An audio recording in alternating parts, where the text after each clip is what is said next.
you hear me all right? Yeah. Good. It doesn't quite go across, does it? We were asked to answer those three questions, and like the others, like decades seem to happen every single week at the moment. And I'm like, Wednesday, it feels like next Thursday at the moment, because of the amount of things that we're all doing, the amount of news that there is, the amount of new information there is, the amount of different discussions that we're having, and it's an exciting time to be in politics, but it's a very worrying time to be in politics too. So I'm not going to offer a huge, great analysis of everything that's going on, or everything I've done in the last week, because I would be here all day.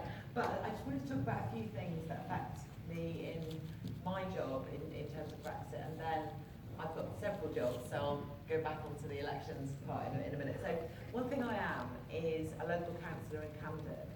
And one thing we've had to do in one thing we've had to do in Camden in the past couple of years, because of some serious local emergencies that we had, is redo our emergency planning service within Camden. We've got a whole new team, and we were introduced to the team recently, and they showed us how they do emergency planning. And we said to them, what are you doing at the moment? And they just said Brexit. And this document, this Yellowhammer document that's come out eventually last night, makes it really clear the extent to which all of our public services are now absolutely obsessed, because they have to be, with reducing the impact of this potential no-deal Brexit. And the document itself is really scary, even though it's only a summary, even though it isn't the worst case scenario, even though we know from what Rosamund Irwin said that it is in fact the base scenario. Now Rosamund Irwin once interviewed me for the Evening Standard, and she came around my flat. She did describe it as tidy. But in this instance, I think we can believe Rosamund Irwin and not Michael Gove. But she saw the document as the base case, and I think she is right, because some of the stuff that's in here is not half as serious as what I know is being discussed in local councils already. And there's stuff here about food supply, not just food costs that are going to affect the most vulnerable, but things like the knock-on effects of people being worried about food supply and going to the shops and panic buying, and therefore being a self-fulfilling prophecy. Those things are in here. We've got all kinds of, so I work on the police, one of my other jobs is working on the Police and Crime Committee in the London Assembly, and we've heard there from the police how their problems with solving crime across the borders are going to get absolutely enormous when they suddenly lose access to all the information sharing agreements that we have across Europe. And this document talks about how smuggling, how the sudden tariffs that exist are going to really, really encourage people to do criminal smuggling and the illicit markets and things. And the police are not going to be able to deal with those things at the same time. The redacted section is about the petrol supply, and that redacted section is out there and is quite terrifying in terms of how we may well run out of fuel and how the fuel price is going to rise. And as a Green, I am obliged to warn you the extent to which our economy, the whole of the rest of the economy, depends really heavily on oil still. It shouldn't, but it does. And so that is going to have knock-on effects all the way down everything. I also work on housing. There's nothing in here about housing, but the economic shocks that are going to happen to the economy in the case of a no-deal Brexit, I'm convinced they're going to have an effect on people fleeing the housing market, and a lot of people are landlords in London. We've got nearly 2.5 million people live in homes with private landlords. If even a fraction of those landlords decide to sell up, then council services that look after people who become homeless, and most people who become homeless are people who come out of private rented homes and been evicted through no fault of their own. If even a few hundred or 1,000 families start approaching councils for help, those council services are going to start to be overwhelmed.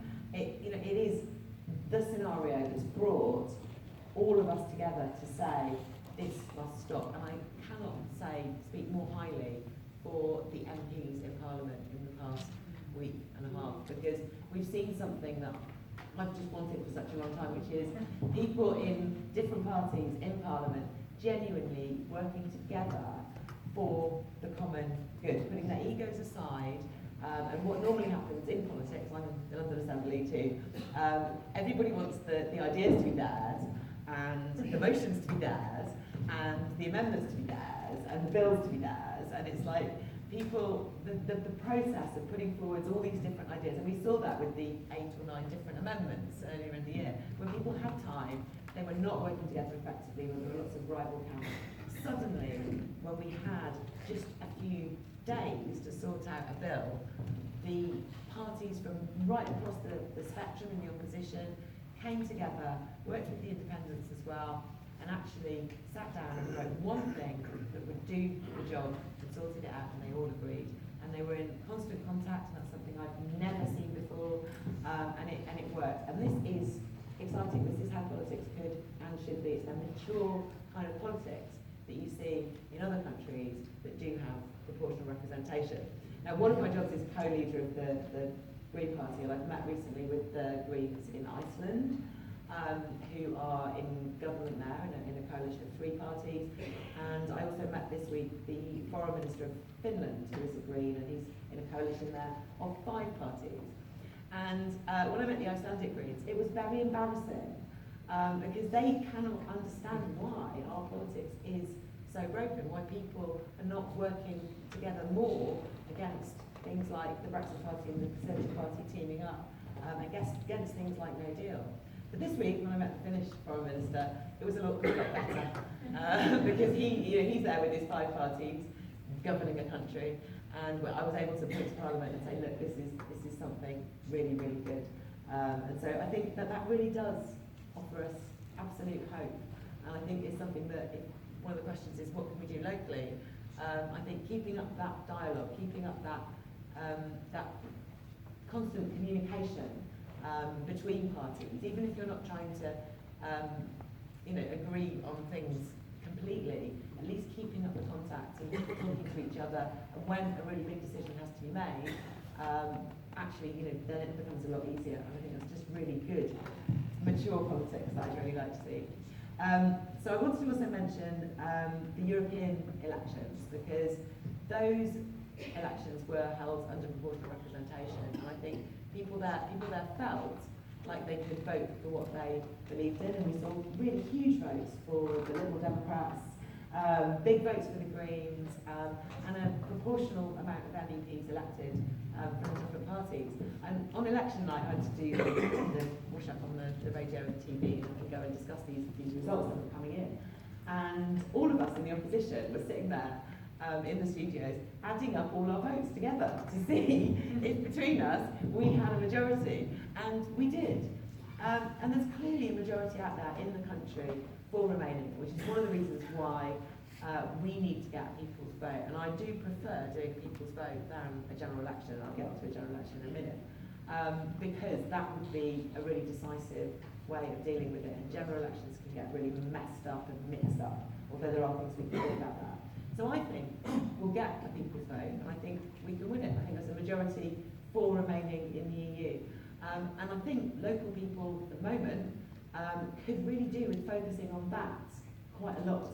Because I think you have got people here from lots of different parties, you want to remain, this is something you do agree on right now, and rather than wait for the parties in your local area to come to some sort of agreement, I think you could all be working together now to campaign for a people's vote. Now I know you're doing that, and I've been speaking to lots of For Europe meetings around the country, and I know you're all holding excellent meetings like this and discussing things, and I know you're out there on the streets, getting people down to the big marches that we've been having, and I know you're out there on the streets. There's an amazing barometer thing asking people, what do you think, and should we leave or remain? And those things are absolutely great for showing people in a campaigning sense that they are with the majority in their local area, and those things are great. But I know, and campaigning on the ground to win elections is all about this, that actual real conversations with people is what does it.